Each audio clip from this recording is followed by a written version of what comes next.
power do aparelho, tá bom? Então, para a gente entender um pouquinho melhor, o que a gente precisa saber? Quando a gente coloca a bateria no aparelho, ou quando a gente alimenta esse aparelho na fonte, no positivo e negativo, o que esse aparelho faz? Ele não tem que fazer nada, ele só energiza a placa. Então, às vezes, aqui na fonte, apresenta aí algum consuminho baixo, tá bom? Mas logo cessa esse consumo.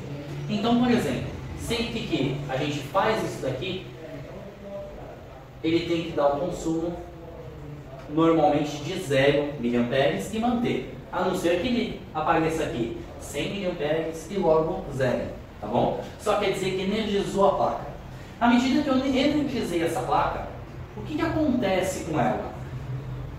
Esse positivo aqui vai ligar um componente que se chama Power Manager, ou então PMIC, tá bom? Que é Power Manager Integrated Circuit.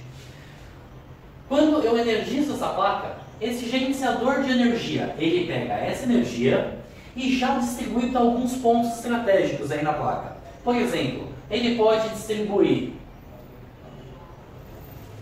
para um ponto de 1 volt, pode distribuir, por exemplo, para outro ponto de 3 volts, pode distribuir para outro ponto, por exemplo, de 1,2 volts.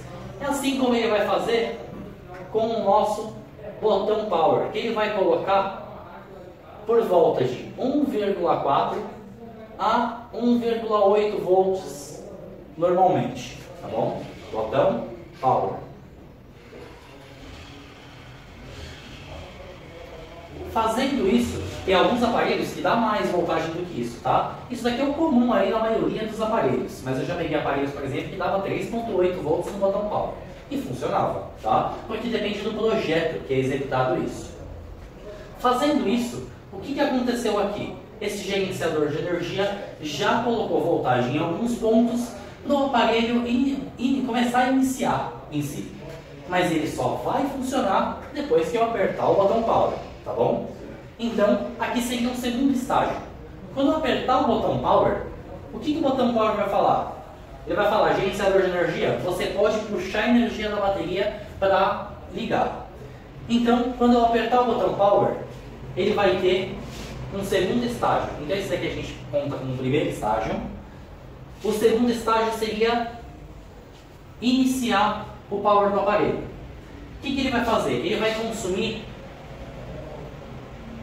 esse primeiro estágio, que é em torno de 100 mA, tá bom? Tem aparelho que consome 80 mA, tem aparelho que consome 120 mA nesse primeiro estágio. Isso também depende de projeto para projeto, tá bom? De aparelho para aparelho. Porém, esse estágio aqui, o que ele está fazendo? Ele está falando, gerenciador, puxa a energia da bateria que você pode ligar. Só que a questão é, esse gerenciador tem dois tipos dele. Os mais antigos vão mandar uma energia para o cristal oscilador. O que esse cristal oscilador faz? Recebe a energia do gerenciador de energia, do PMIC, e ele vai vibrar essa energia. Ele realmente tem um cristal de quartzo dentro dele, tá bom? Fazendo com que devolva essa energia em uma certa frequência para o gerenciador.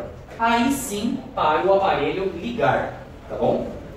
Agora, tem outros modelos, uns modelos mais novos em si, que esse cristal oscilador ele serve para outra coisa, tá? E ele tem um cristal acoplado dentro dele, ou seja, tem gerenciadores de energia mais novos que tem cristal oscilador dentro dele.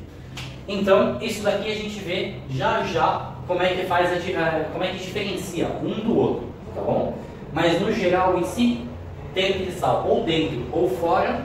Esse cristal vai marcar o clock, ou seja, o tempo de energia elétrica lá dentro, tá? A frequência da corrente elétrica, para esse gerenciador funcionar, tá bom? Feito isso, esse gerenciador vai fazer o quê? Ele vai falar, opa, eu posso ativar, meu cristal está funcionando, e aí você vai manter o botão Power pressionado, que seria um terceiro estágio de energia que acontece aqui dentro do aparelho. Esse terceiro estágio, ele já sobe para aproximadamente 200 mA. Tá bom? E não é amperes. Então, acontecendo isso, tem aparelho que sobe para 260, tem aparelho que sobe para 280, tem aparelho que sobe só para 180, então é só uma média, tá bom? Acontecendo isso, o que o gerenciador fez e aconteceu lá dentro do aparelho? Esse gerenciador de energia mandou energia, por exemplo, para memória. E praticamente simultaneamente ele manda essa energia também para o processador.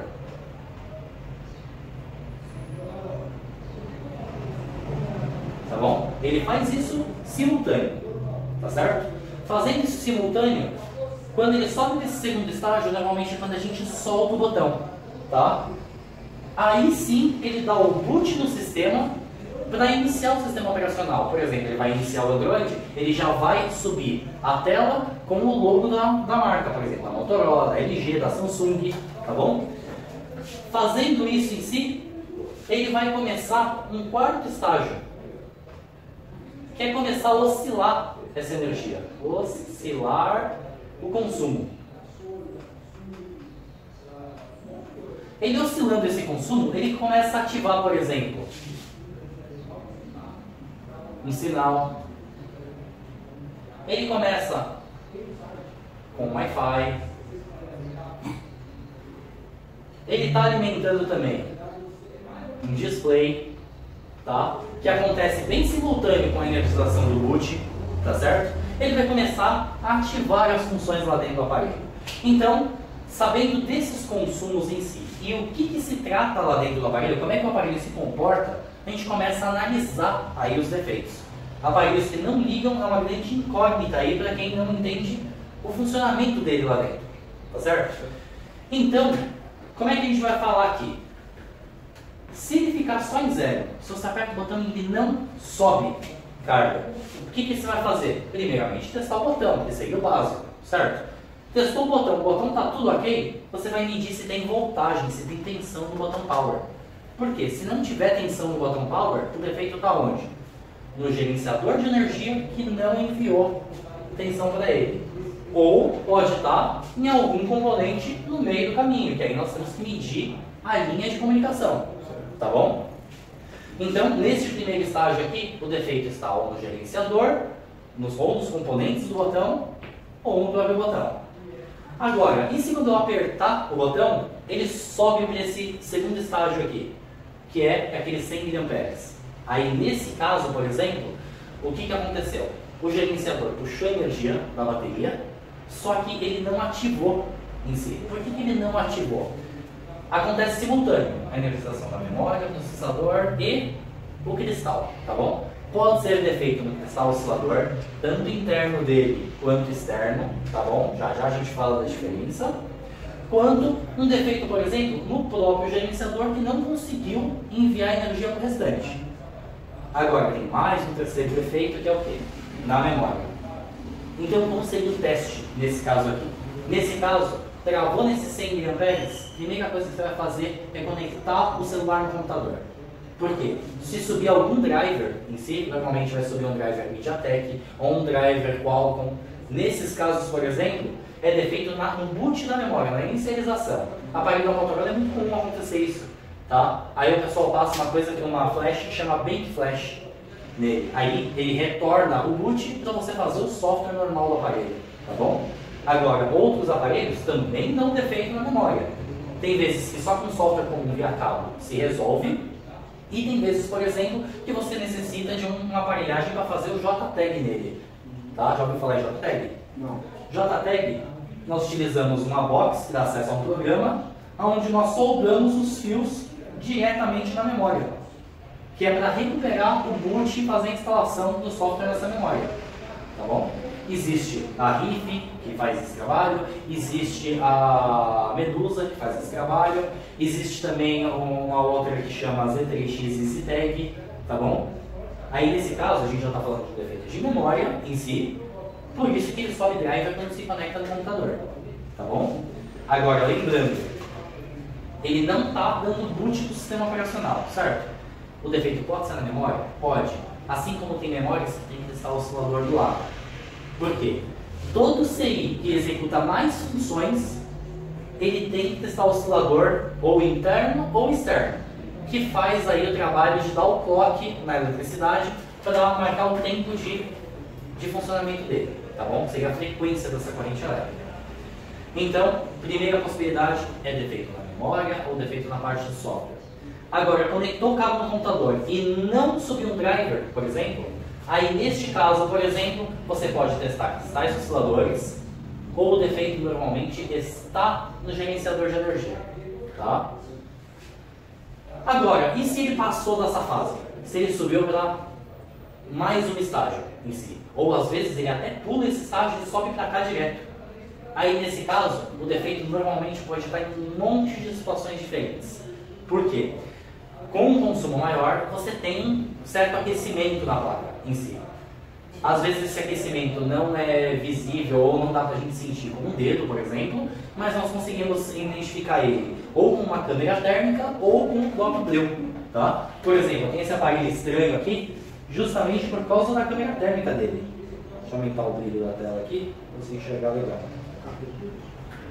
É só por causa da câmera térmica que eu tenho ele. Por quê? É comum algum CI aquecer um pouquinho mais, aí normalmente eu vou fazer o quê? Medir os componentes em volta desse CI. Dá para ver aí que o computador está mais quente? Porque a temperatura mais alta está mais claro, a temperatura mais baixa está mais escuro. Então ele acaba auxiliando um pouco na análise do defeito. Tá? Agora, tem aquecimentos que esse cara aqui não pega, mas o breu pega. Tá? É que às vezes dá mais trabalho você utilizar o breu pelo fato de você ter que tirar blindagem da placa, ou então você ter que desencaixar a placa inteira e fazer o teste primeiro de um lado, depois do outro, aí você tem que jogar breu na placa inteira para ir vendo aonde que aquece mais. Tá bom? Então, nesse caso desse terceiro estágio, normalmente vai ter um certo aquecimento na placa, onde você vai começar a análise. Se aquecer um CI, não é necessariamente esse CI que está com defeito. É puxar o esquema elétrico e medir os componentes à volta dele, tá bom? Por quê? Um componente à volta que estiver ruim pode fazer esse CI aquecer também. Tá? Então antes da gente matar o CI e falar, ó, é ele, a gente mede os periféricos a ele. Tá bom? Agora, se ele estiver oscilando essa energia, nós partimos basicamente do mesmo princípio dessa terceira parte aqui. Por quê? Às vezes ele vai ativar um sinal, entra em curto e reinicia. Às vezes ele vai ativar um Wi-Fi, entra em curto e reinicia. Às vezes ele vai fazer identificação se a bateria está lá, o CI que identifica a bateria entra em curto e reinicia. Tem diversas situações que pode ocasionar essa oscilação do consumo e o aparelho não funcionar. Normalmente é sempre quando um CI não está, ou um setor não está ok, não está funcionando, e ele acaba fazendo o aparelho retornar ao estado inicial dele, que isso seria o looping, mas nem sempre esse looping aparece imagem na tela e é defeito de software. Tá bom? Deu para entender essa parte? Tranquilo? Então, agora a gente vai para a questão do cristal oscilador. Tem cristais osciladores que eles fazem realmente o CI funcionar. Eles servem para dar o toque no CI e o CI dar o start e começar a fazer o trabalho dele. Porém, hoje em dia, a maioria dos gerenciadores de energia tem um cristal embutido, tá bom? Isso você só consegue ver vendo as especificações técnicas daquele CI. Porém, tem um jeitinho aí prático da gente tentar identificar isso, que é o quê? Todo cristal oscilador que tiver escrito kHz, normalmente ele não faz a função de liga e desliga desse CI. Ele faz a função do quê? De sleep. O que seria essa função de sleep? De entrar em stand-by e sair do stand-by. Não sei se você já chegou a pegar aparelhos, eu peguei aí um iPad 2 ainda esses dias. Você liga ele normal, só que quando você aperta o botão para ele apagar, quando você aperta de novo ele não acende. Mas por que acontece isso? Por causa que o cristal oscilador que faz essa função de desativar o gerenciador e ativar o gerenciador de novo, ele não estava funcionando. Então ele não voltava ao stand-by. Tá? trocando, substituindo esse cristal, volta a funcionar normalmente. Agora, cristal oscilador tem dois jeitos de se medir. O jeito assim, politicamente correto, vamos dizer assim, seria nós pegarmos um osciloscópio e medirmos quantos kHz esse cristal está gerando na volta, tá bom? Agora, não é tão viável em si a gente comprar um osciloscópio só para medir isso, tá? Tem um jeito comum de se fazer, que é o quê? Quando a gente fala de eletricidade em si, de tensão, aqui vai dar entre 0,30 volts e 0,40 volts normalmente. E aqui vai dar 0,30 volts e 0,40 volts. Isso é um parâmetro aí, né? Por que acontece isso no multímetro? Por causa que quando a gente vai medir um cristal oscilador no osciloscópio, ele faz assim, ó. Ele vai medir uma onda, tá bom? Onde ele dá um pico, por exemplo, de 1,2 volts e baixa para 0,20 volts, que é o pico a pico dessa corrente elétrica. O multímetro, ele marca o centro, ou seja, se eu somar os dois aqui e dividir por 2, eu vou ter 0,7 volts. É isso aqui que o multímetro marca, tá bom? E o osciloscópio faz o quê? Marca a onda completa, mostrando a frequência dessa corrente elétrica.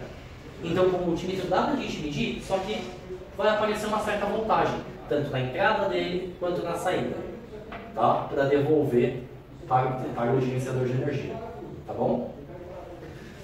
Agora, isso tudo dá pra gente dar uma outra perspectiva para a parte de carregamento do aparelho também, tá? Isso daqui é basicamente o que o pessoal chama de diagrama de blocos em si. Só que de um jeito mais simples, porque nos sistemas elétricos, isso daqui aparece muito mais complexo, tá bom? Para onde a energia vai, o que está fazendo, qual que é a sequência de power desse aparelho, aparece de um jeito mais complexo, tá? Então isso daqui, por exemplo, é uma forma mais comum da gente estar explicando esses circuitos de power, tá bom? Alguma dúvida nessa parte? Tranquilo mesmo? Então, a parte de carregar o aparelho.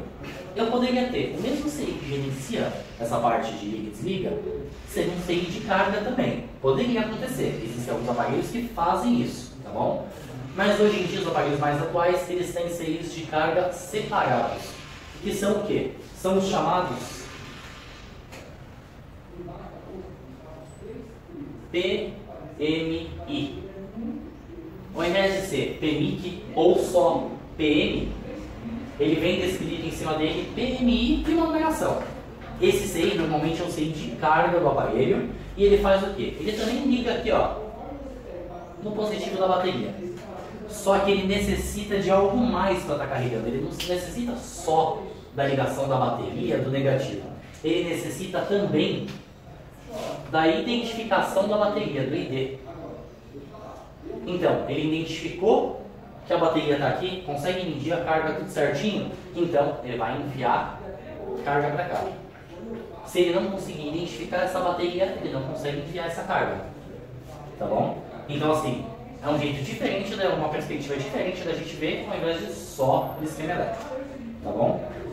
Sabendo disso em si, aí agora eu vou te mostrar como é que se faz aí o troubleshooting do aparelho, que é um outro jeito de se ler aí os defeitos dele, que é imposto diretamente pelo fabricante. Ao invés do sistema elétrico ser esse monte de informação aqui, nós temos menos informação no troubleshooting, mas acaba ajudando aí no decorrer do dia a dia, que é a única informação que a gente tem de alguns aparelhos.